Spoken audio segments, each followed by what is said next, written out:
ಗೃಹಲಕ್ಷ್ಮಿ ಯೋಜನೆಯಲ್ಲಿ ಇಷ್ಟು ದಿನ ಯಾರೆಲ್ಲ ದುಡ್ಡು ಪಡಿತಾ ಇದ್ರೆ ಈಗ ಮತ್ತೆ ಗೃಹಲಕ್ಷ್ಮಿಗೆ ಅರ್ಜಿ ಸಲ್ಲಿಸಬೇಕಾ? ಅದೇ ರೀತಿ ಗೃಹ ಜ್ಯೋತಿಗೂ ಅರ್ಜಿ ಸಲ್ಲಿಸಬೇಕಾ? ನಮ್ಮ ಡಿ.ಕೆ. ಶಿವಕುಮಾರ್ ಅವರು ಹೊಸ ರೂಲ್ಸ್ ಅನ್ನ ಜಾರಿಗೆ ತಂದಿದ್ದಾರೆ. ಗೃಹಲಕ್ಷ್ಮಿ ಯೋಜನೆ ಅಡಿಯಲ್ಲಿ ಮತ್ತೆ ಅರ್ಜಿ ಸಲ್ಲಿಸಬೇಕಾಗುತ್ತೆ. ಹೌದು, ಗೃಹಲಕ್ಷ್ಮಿ ಹಣ ತುಂಬಾ ಜನರಿಗೆ ಬರ್ತಾ ಇಲ್ಲ. ಅದೇ ರೀತಿ ಯಾರಿಗೆಲ್ಲ ಬರಲ್ಲ ಅಂತ ಸದ ಕಂಪ್ಲೀಟ್ ಆಗಿ ಅಪ್ಡೇಟ್ ನೀಡಿದ್ದಾರೆ. ಇಷ್ಟು ದಿನ ತುಂಬಾ ಜನ ಗೃಹಲಕ್ಷ್ಮಿ ಯೋಜನೆ ಅಡಿಯಲ್ಲಿ ಹಣ ಪಡಿತಾ ಇದ್ರು. ಈಗ ಫುಲ್ ಸ್ಟಾಪ್ ಬರ್ತಾ ಇದೆ. ತುಂಬಾ ಜನರಿಗೆ ಹಣ ಕಟ್ ಆಗ್ತಾ ಇದೆ, ಹಣ ಬರೋದೇ ಇಲ್ಲ. ಅದೇ ರೀತಿ ಯಾರೆಲ್ಲ LPG ಗ್ಯಾಸ್ ಸಿಲಿಂಡರ್ ಬಳಸ್ತಾ ಇದ್ದೀರಾ, 300 ರೂಪಾಯಿವರೆಗೂ ಸಹ ಡಿಸ್ಕೌಂಟ್ ಸಿಗ್ತಾ ಇದೆ. ಹೌದು, 300 ರೂಪಾಯಿವರೆಗೂ ಸಹಿತ ಸಬ್ಸಿಡಿ ಬರಲಿದೆ. ಹಾಗೂ ನೀವು ಜಿಯೋ ಸಿಮ್ ಬಳಸ್ತಾ ಇದ್ರೆ ನಿಮಗಿದೆ ಒಂದು ಸಿಹಿ ಸುದ್ದಿ. ನೀವು ಸಹ ಯಾವ ಸಿಮ್ ಬಳಸ್ತಾ ಇದ್ದೀರಾ ಕಮೆಂಟಲ್ಲಿ ತಿಳಿಸಿ.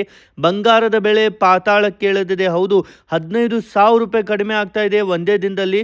ಹೇಗೆ ಏನು ಅಂತ ಕಂಪ್ಲೀಟ್ ಆಗಿ ಅಪ್ಡೇಟ್ ನೋಡೋಣ. ಹಾಗೂ ರೇಷನ್ ಕಾರ್ಡ್ ಇದ್ದವರಿಗೆ ಇನ್ನು ಮುಂದೆ ಇನ್ನೊಂದು ಹೊಸ ಕಿಟ್ ಅನ್ನು ಜಾರಿಗೆ ತರುತ್ತಿದ್ದಾರೆ. ರೇಷನ್ ಕಾರ್ಡಲ್ಲಿ ಅಕ್ಕಿ ಜೊತೆಗೆ ಇನ್ನೂ ಹಲವಾರು ವಸ್ತುಗಳು ಮತ್ತೆ ಒಂದು ಹೊಸ ಸುದ್ದಿಯನ್ನು ತಂದಿದ್ದಾರೆ. ಯಾರೆಲ್ಲ ರೇಷನ್ ಕಾರ್ಡ್ ಬಳಸ್ತಾ ಇದ್ದೀರಾ ಕಮೆಂಟಲ್ಲಿ BPL ಅಂತ ತಪ್ಪದೇ ಟೈಪ್ ಮಾಡಿ. ಇದೇ ರೀತಿ ಇನ್ನೂ ಹಲವಾರು ಸುದ್ದಿಗಳು, ಹೊಸ ನಿಯಮಗಳು, ಹೊಸ ರೂಲ್ಸ್ ಈ ಒಂದು ವಿಡಿಯೋದಲ್ಲಿ ಕಂಪ್ಲೀಟ್ ಆಗಿ ನೋಡ್ತಾ ಹೋಗೋಣ. ಕೊನೆವರೆಗೂ ಮಿಸ್ ಮಾಡದೆ ನೋಡಿ. ಹಾಗೂ ವಿಡಿಯೋನ ಲೈಕ್ ಮಾಡಿ. ಸಬ್ಸ್ಕ್ರೈಬ್ ಆಗಿಲ್ಲ ಅಂದರೆ ಈಗಲೇ ಸಬ್ಸ್ಕ್ರೈಬ್ ಮಾಡ್ಕೊಳ್ಳಿ. ಹಾಗೂ ಬೆಲ್ ಐಕಾನ್ ಮೇಲೆ ಪ್ರೆಸ್ ಮಾಡಿ. ಇದರಿಂದ ನಿಮಗೂ ಸಹಿತ ಗೃಹಲಕ್ಷ್ಮಿ ಹಣ ಬೇಗ ಬರುತ್ತೆ. ಪ್ರತಿಯೊಂದು ಸುದ್ದಿ ಸಹಿತ ಬೇಗ ಸಿಗುತ್ತೆ. ಯಾರೆಲ್ಲ LPG ಗ್ಯಾಸ್ ಸಿಲಿಂಡರ್ ಬಳಸ್ತಾ ಇದ್ರ, ಗ್ಯಾಸ್ ಸಿಲಿಂಡರ್ಗೆ 300 ರೂಪಾಯಿ ಸಬ್ಸಿಡಿ ಸಿಗ್ತಾ ಇದೆ. ಹೌದು, ಕೇಂದ್ರ ಸರ್ಕಾರ ಪ್ರಧಾನಮಂತ್ರಿ ಉಜ್ವಲ್ ಯೋಜನೆ ಅಡಿಯಲ್ಲಿ ಜಾರಿಗೆಗೊಳಿಸುವ ಈ ಒಂದು ಯೋಜನೆ ಅಡಿಯಲ್ಲಿ ಪ್ರತಿ ಸಿಲಿಂಡರ್ಗೆ 300 ರೂಪಾಯಿವರೆಗೂ ಸಹ ಸಬ್ಸಿಡಿ ಪಡೆಯಬಹುದು. ವರ್ಷಕ್ಕೆ ಗರಿಷ್ಠ 4 ಸಿಲಿಂಡರ್ಗಳಿವೆ. ಈ ಒಂದು ಸೌಲಭ್ಯ ಲಭ್ಯವಿದೆ. ಹೌದು, ಮೊದಲು 9 ಸಿಲಿಂಡರ್ಗಳಿಗೆ ಈ ಸೌಲಭ್ಯ ಇತ್ತು. ನಂತರ ಅದನ್ನು 6 ಇಳಿಸಲಾಗಿದ್ದು ಈಗ 4 ಸಿಲಿಂಡರ್ಗೆ ಈ ಒಂದು ಸೌಲಭ್ಯ ನಿಮಗೆ ಸಿಗ್ತಾ ಇದೆ. 300 ರೂಪಾಯಿವರೆಗೂ ಸಹ ಸಬ್ಸಿಡಿ. ಟೋಟಲ್ ನಿಮಗೆ 1,200 ರೂಪಾಯಿವರೆಗೂ ಸಹ ರಿಯಾಯಿತಿಯನ್ನು ಪಡಿಬಹುದು. ಹೌದು, ಒಂದು ಗ್ಯಾಸ್ ಸಿಲಿಂಡರ್ ಪೂರೈಕೆ ಕಂಪನಿಗಳು ತುಂಬಾನೇ ಈ ಒಂದು ಹೊಸ ರೂಲ್ಸ್ ಅನ್ನು ಜಾರಿಗೆ ತಂದಿದ್ದಾರೆ. ಇದನ್ನು ಅರ್ಹರು ಯಾರೆಲ್ಲ ಅಂತ ನಾವು ಕಂಪ್ಲೀಟ್ ಆಗಿ ನೋಡೋಣ. ಯಾರ್ಯಾರು ಇದಕ್ಕೆ ಅರ್ಹರಿದ್ದಾರೆ ಅಂತ. ಮಹಿಳೆಯರ ವಯಸ್ಸು ಕನಿಷ್ಠ 18 ವಯಸ್ಸು ಒಳಗಾಗಿರಬೇಕು.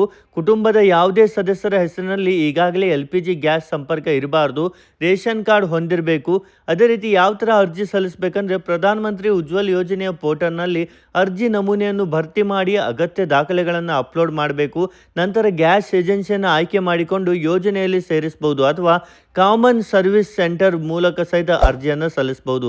ಇದಕ್ಕೆ ಏನೆಲ್ಲ ದಾಖಲೆಗಳು ಬೇಕಂದರೆ ಆಧಾರ್ ಕಾರ್ಡ್, ವಿಳಾಸದ ಪುರಾವೆ, ಅದೇ ರೀತಿ ಬ್ಯಾಂಕ್ ಖಾತೆ ವಿವರಗಳು, ರೇಷನ್ ಕಾರ್ಡ್, ಇತರೆ ಅಗತ್ಯಗಳು ನೀವು ಸಹ ಪಡೆಯಬಹುದು. ಇದರಿಂದ ಈ ಯೋಜನೆ ಅಡಿಯಲ್ಲಿ ಹೊಸ ನಿಯಮ ಬಂದಿರೋದ್ರಿಂದ ಸಬ್ಸಿಡಿ ಮೊತ್ತ ಮತ್ತು ಸಿಲಿಂಡರ್ ಮಿತಿಗಳು ಕಾಲಾನುಕಾಲಕ್ಕೆ ಬದಲಾಗುತ್ತಾನೆ ಇರುತ್ತೆ. ಅರ್ಜಿ ಸಲ್ಲಿಸುವ ಮೊದಲು ನೀವು ಚೆಕ್ ಮಾಡಿಕೊಳ್ಳಿ ಅಂತೂ ಸರ್ಕಾರದಿಂದ ನೋಟಿಸ್ ಬಂದಿದೆ. ಈಗಂತೂ ಸಡನ್ಲಿ 300 ರೂಪಾಯಿವರೆಗೂ ಸಹಿತ ಸಬ್ಸಿಡಿ ಪಡೆಯಲಾಗುವುದು ಎಂದು ಸರ್ಕಾರದಿಂದ ತಿಳಿಸಿದೆ. ನೀವು ಸಹ LPG ಸಿಲಿಂಡರ್ ಮೇಲೆ ಆಲ್ರೆಡಿ ಸಬ್ಸಿಡಿ ಬರ್ತಾ ಇದ್ರೆ ಎಷ್ಟು ಸಬ್ಸಿಡಿ ಬರ್ತಾ ಇತ್ತು ಅಂತ ನಮಗೆ ಕಮೆಂಟಲ್ಲಿ ತಪ್ಪದೇ ಪಿನ್ ಮಾಡಿ.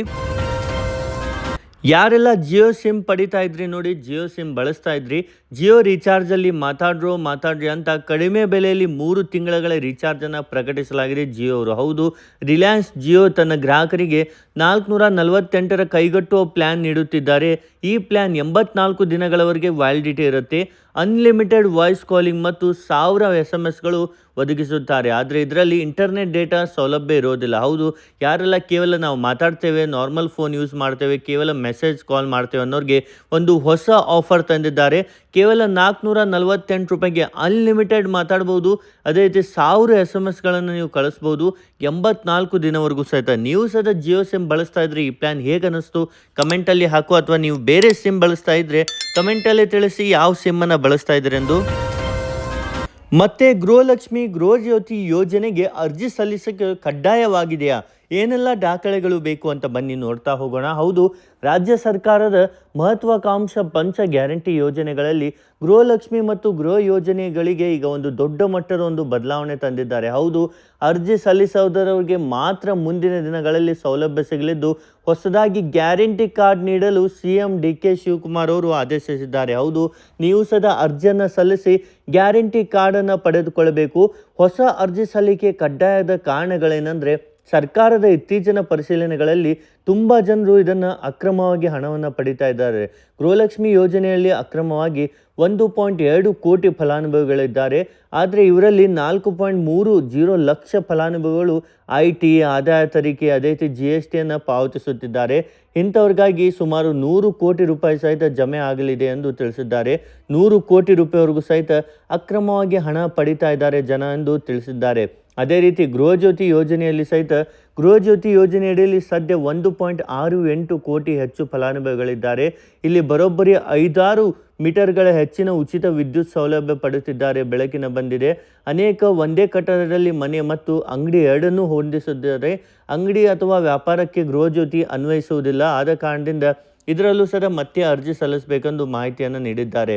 ಅರ್ಜಿಯಲ್ಲಿ ಏನೆಲ್ಲ ಪ್ರಶ್ನೆಗಳಿರುತ್ತೆ, ಯಾವ ದಾಖಲೆಗಳು ಬೇಕು ಅಂತ ನಾವು ಕಂಪ್ಲೀಟ್ ಆಗಿ ಅಪ್ಡೇಟ್ ನೋಡ್ತಾ ಹೋಗೋಣ. ಹೌದು, ಮನೆಯ ಯಜಮಾನಿ ಯಾರು ಮತ್ತು ಅವರ ಆಧಾರ್ ಸಂಖ್ಯೆ ಏನು, ಮನೆಯ ಬ್ಯಾಂಕ್ ಖಾತೆ, ಮನೆಯ ಯಜಮಾನಿಯ ಬ್ಯಾಂಕ್ ಖಾತೆ, ಈ ಹಿಂದೆ ಮನೆಯಲ್ಲಿ ಎಷ್ಟು ಸದಸ್ಯರ ಖಾತೆ ಗೃಹಲಕ್ಷ್ಮಿ ಹಣ ಬರ್ತಿತ್ತು, ಅದೇ ರೀತಿ ಫಲಾನುಭವಿಗಳ ಜಾತಿ ಯಾವುದು, ಮನೆಯ ಪತಿಯ ಹೆಸರು ಮತ್ತು ಅವರ ಆಧಾರ್ ಸಂಖ್ಯೆ, ಆಧಾರ್ ಕಾರ್ಡ್ ದಾಖಲಾತಿಯ ನಕಲು ಪ್ರತಿ, ನೀವು ಆದಾಯ ತೆರಿಗೆ ಅಥವಾ GST ಪಾವತಿಸುತ್ತಿದ್ದೀರಾ, ಇದೇ ರೀತಿ ಹಲವಾರು ಪ್ರಶ್ನೆಗಳನ್ನು ನಿಮಗೆ ಕೇಳಲಾಗುವುದು. ಇದೆಲ್ಲದಕ್ಕೆ ನೀವು ಸರಿಯಾಗಿ ಉತ್ತರ ಕೊಟ್ಟರೆ ಮಾತ್ರ ನಿಮಗೂ ಸಹಿತ ಈ ಒಂದು ಯೋಜನೆಯಡಿಯಲ್ಲಿ ಮುಂದೆ ಹಣ ಬರುತ್ತೆ. ಇಲ್ಲ ಅಂದರೆ ಮುಂಬರುವ ದಿನಗಳಲ್ಲಿ ನಿಮಗೂ ಸಹಿತ ಗೃಹಲಕ್ಷ್ಮಿ ಯೋಜನೆ ಹಣವನ್ನು ಬರಲ್ಲ. ಅದೇ ರೀತಿ ಗೃಹಜ್ಯೋತಿ ಯೋಜನೆಯಡಿಯಲ್ಲಿ ನಿಮ್ಮ ವಿದ್ಯುತ್ ಸಹಿತ ಕಟ್ ಮಾಡುವ ಸಾಧ್ಯತೆ ಇದೆ. ಅದೇ ರೀತಿ ಗೃಹಲಕ್ಷ್ಮಿ ಯೋಜನೆಯಡಿಯಲ್ಲಿ ಇನ್ನೊಂದು ರೂಲ್ಸ್ ಸಹಿತ ಬಂದಿದೆ. ಬಯೋಮೆಟ್ರಿಕ್ ದೃಢೀಕರಣ ಜೊತೆ ಈ ಎಲ್ಲ ದಾಖಲೆಗಳು ಇರಲೇಬೇಕು ಎಂದು ತಿಳಿಸಿದ್ದಾರೆ. ಹೌದು, ಕರ್ನಾಟಕ ಸರ್ಕಾರದಲ್ಲಿ ಈ ಒಂದು ಯೋಜನೆಯಡಿಯಲ್ಲಿ ಈ ನಿಯಮ ಪಾಲಿಸದಿದ್ದರೆ ಫಲಾನುಭವಿಗಳ ಖಾತೆಗೆ 2,000 ರೂಪಾಯಿ ಹಣ ಜಮಾವಣೆ ಆಗುವುದಿಲ್ಲ ಎಂದು ತಿಳಿಸಿದ್ದಾರೆ. ಬಯೋಮೆಟ್ರಿಕ್ ಕಡ್ಡಾಯವಾಗಿ ಬೆಂಗಳೂರು 1, ಗ್ರಾಮ್ 1 ಸೇವಾ ಕೇಂದ್ರ ಹಾಗೂ ಬಾಪೂಜಿ ಸೇವಾ ಕೇಂದ್ರಗಳಲ್ಲಿ ಮಾಡಿಸಬಹುದು. ಇದಕ್ಕಾಗಿ ಆಧಾರ್ ಕಾರ್ಡ್, ರೇಷನ್ ಕಾರ್ಡ್ ಮತ್ತು ಇತರೆ ಸಂಬಂಧಿಸಿದ ದಾಖಲೆಗಳು ಸಲ್ಲಿಸಬೇಕು. ಬ್ಯಾಂಕ್ ಖಾತೆಗೆ ಆಧಾರ್ ಲಿಂಕ್ ಆಗಿದೆಯಾ ಅಥವಾ ಈ ಯೋಜನೆ ಲಿಂಕ್ ಆಗಿರುವ ಮೊಬೈಲ್ ಸಂಖ್ಯೆ ಸಕ್ರಿಯವಾಗಿದೆಯಾ, ರನ್ನಿಂಗಲ್ಲಿದೆಯಾ ಅಂತ ಕಂಪ್ಲೀಟಾಗಿ ನೀವು ಚೆಕ್ ಮಾಡ್ಕೊಳ್ಬೇಕಾಗತ್ತೆ. ಅಂಥವ್ರಿಗೆ ಮಾತ್ರ ಇನ್ಮುಂದೆ ಈ ಒಂದು ಯೋಜನೆಯಡಿಯಲ್ಲಿ ಹಣ ಸಿಗಲಿದೆ. ಸೊ ಈಗಲೇ ನೀವು ಸಹಿತ ಬಯೋಮೆಟ್ರಿಕ್ಕನ್ನು ಮಾಡಿಸ್ಕೊಳ್ಳಿ. ನಿಮಗೂ ಸಹಿತ ಗೃಹಲಕ್ಷ್ಮಿ ಯೋಜನೆಯ ಹಣ ಬರ್ತಾ ಇರುತ್ತೆ. ಇಲ್ಲಾಂದರೆ ಗೃಹಲಕ್ಷ್ಮಿ ಯೋಜನೆಯವರು ಅಲರ್ಟ್ ಆಗಿರಬೇಕೆಂದು ಹೇಳಿದ್ದಾರೆ. ನಿಮ್ಮ ಹಣ ಸಹಿತ ಕಟ್ ಆಗಲಾಗೋದು ಈ ಒಂದು ರೂಲ್ಸನ್ನು ನೀವು ಫಾಲೋ ಮಾಡಲಿಲ್ಲ ಅಂದರೆ. ಮುಂದಿನ ತಿಂಗಳಿಂದ ಪಡಿತರ ಚೀಟಿಯವರಿಗೆ ಒಂದು ಗುಡ್ ನ್ಯೂಸ್ ಬರಲಿದೆ. ಹೌದು, ರಾಜ್ಯದಲ್ಲಿ ಸಾಕಷ್ಟು ಬಡವರಿದ್ದಾರೆ. ಸರ್ಕಾರ ನೀಡುವ ಪಡಿತರ ನಂಬಿಕೊಂಡು ಜೀವನ ಸಾಗಿಸುತ್ತಿದ್ದಾರೆ. ಇನ್ಮುಂದೆ ಕಡೆ ಶ್ರೀಮಂತರಾಗಿದ್ದವರು ಸಹ BPL ಕಾರ್ಡ್ ಹೊಂದಿದ್ದು ಸರ್ಕಾರ ನೀಡುವ ಅಕ್ಕಿ ಹಾಗೂ ಇನ್ನಿತರೆ ಪಡಿತರ ಬೇರೆಯವರನ್ನು ಮಾರುತ್ತಿದ್ದಾರೆ. ಈಗ ಇನ್ಮುಂದೆ ಇದನ್ನು ಸ್ಟಾಪ್ ಮಾಡಲಾಗುವುದು. ಹೌದು, ಈ ಎಲ್ಲ ಕಾರಣದಿಂದ BPL ಪಡಿತರ ಕಾರ್ಡ್ ಪರಿಷ್ಕರಣೆ ಆಗಿದ್ದು ಲಕ್ಷಾಂತರ ಜನರ ಕಾರ್ಡ್ಗಳನ್ನು APL ಆಗಿ ಪರಿವರ್ತಿಸಲಾಗಿದೆ. ರಾಜ್ಯದಲ್ಲಿ ಅನ್ನಭಾಗ್ಯ ಯೋಜನೆ ಮೂಲಕ ಸಾಕಷ್ಟು ಬಡವರಿಗೆ ಯಾವುದೇ ಸಮಸ್ಯೆ ಇಲ್ಲದೆ ಬದುಕುವಂತೆ ಆಗಿದೆ. ಈ ನಡುವೆ ಅವರಿಗೆ ಅನುಕೂಲವಾಗುವ ಹಾಗೆ ಇಂದಿರಾ ಕಿಟ್ ಯೋಜನೆಯನ್ನು ಜಾರಿಗೆ ಮಾಡಲಾಗಿತ್ತು.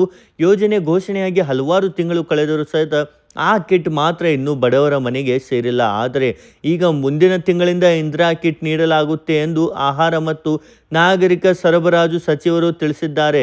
ಈ ಬಗ್ಗೆ ಮಾಹಿತಿ ನೀಡಿರುವ ಅವರು ಇಂದಿರಾ ಕಿಟ್ ಬಗ್ಗೆ ಸಚಿವ ಸಂಪುಟ ಸಭೆಯಲ್ಲೂ ಸಹಿತ ತೀರ್ಮಾನ ಮಾಡಿ ಟೆಂಡರ್ ಕರೆಯಲಾಗಿದೆ. ಹೌದು, ಇಂದಿರಾ ಕಿಟ್ಟಲ್ಲಿ ಏನೆಲ್ಲ ಇರಲಾಗುತ್ತೆ ಅಂತ ನಿಮಗೆ ಕಂಪ್ಲೀಟ್ ಅಪ್ಡೇಟ್ ಕೊಡ್ತೇವೆ. ಇದರಲ್ಲಿ ತೊಗರಿಬೇಳೆ, ಸೂರ್ಯಕಾಂತಿ ಎಣ್ಣೆ, ಸಕ್ಕರೆ ಮತ್ತು ಉಪ್ಪು ಇರಲಿದೆ. ಅದರಿಂದ ಬಡವರಿಗೆ ಭಾರಿ ಅನುಕೂಲ ಆಗಲಿದೆ. ಅಲ್ಲದೆ ಹಣ ಸಹ ಉಳಿತಾಯ ಆಗಲಿದೆ ಎಂದು ತಿಳಿಸಿದ್ದಾರೆ. ಯಾರೆಲ್ಲ ಮನೆಯಿಂದ ಆಚೆಗೆ ಬೇರೆ ಊರಿಗೆ ಹೋಗುವ ಒಂದು ಅವಕಾಶವನ್ನು ಹುಡುಕ್ತಿದ್ದಾರೆ ಅವ್ರಿಗಾಗಿ ಒಂದು ಅಪ್ಡೇಟ್ ಅಂತಲೇ ಹೇಳ್ಬೋದು. ಕರ್ನಾಟಕ ವೆದರ್ ಅಪ್ಡೇಟಲ್ಲಿ ಗುಡುಗು ಸಹಿತ ಮಳೆ, 50 ಕಿಲೋಮೀಟರ್ ವೇಗದ ಗಾಳಿ, ಉತ್ತರ ಒಳನಾಡಿನ ಈ ಜಿಲ್ಲೆಗಳಲ್ಲಿ ಜನರಿಗೆ ಎಚ್ಚರಿಕೆಯನ್ನು ನೀಡಿದ್ದಾರೆ. ಹೌದು, ಭಾರೀ ಮಳೆ ಆಗುವ ಸಾಧ್ಯತೆ ಇದೆ. ಕರಾವಳಿ ಕರ್ನಾಟಕ, ಉತ್ತರ ಒಳನಾಡಿನಲ್ಲಿ ಹಲವಾರು ಜಿಲ್ಲೆಗಳಲ್ಲಿ ಭಾರೀ ಮಳೆ ಆಗಲಿದೆ ಎಂದು ತಿಳಿಸಿದ್ದಾರೆ. ಬೆಳಗಾವಿ, ಧಾರವಾಡ, ಗದಗ ಮತ್ತು ಹಾವೇರಿ ಜಿಲ್ಲೆಯಲ್ಲಿ ಗುಡುಗು ಸಹಿತ ಭಾರೀ ಮಳೆ ಆಗುವ ಸಾಧ್ಯತೆ ಇದೆ. ಇದರೊಂದಿಗೆ ಗಂಟೆಗೆ 40ರಿಂದ 50 ಕಿಲೋಮೀಟರ್ ವೇಗದಲ್ಲಿ ಬಲವಾದ ಗಾಳಿ ಬೀಸುವ ಸಾಧ್ಯತೆ ಇದೆ. ಬಾಗಲಕೋಟ್ ಮತ್ತು ಬೀದರ್ ಜಿಲ್ಲೆಗಳಲ್ಲಿ ಹವಾಮಾನವು ಸಾಮಾನ್ಯವಾಗಿರುತ್ತೆ. ಈ ಭಾಗದಲ್ಲೂ ತಾಪಮಾನದಲ್ಲಿ ಯಾವುದೇ ರೀತಿ ಮಹತ್ವ ಬದಲಾವಣೆ ಇರಲ್ಲ ಎಂದು ತಿಳಿಸಿದ್ದಾರೆ.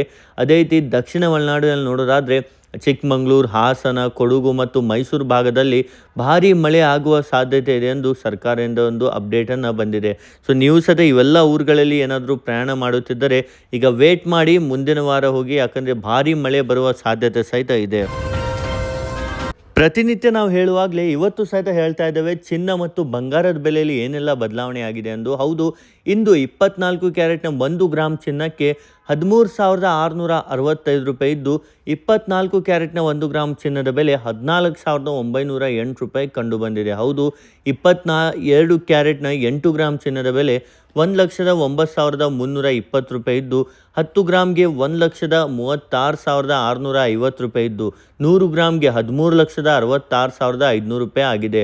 ಅದೇ ರೀತಿ 24 ಕ್ಯಾರೆಟ್ನ ಚಿನ್ನ ನಿಮಗೆ 10 ಗ್ರಾಮ್ಗೆ 1,49,080 ರೂಪಾಯಿ ಆಗಿದೆ.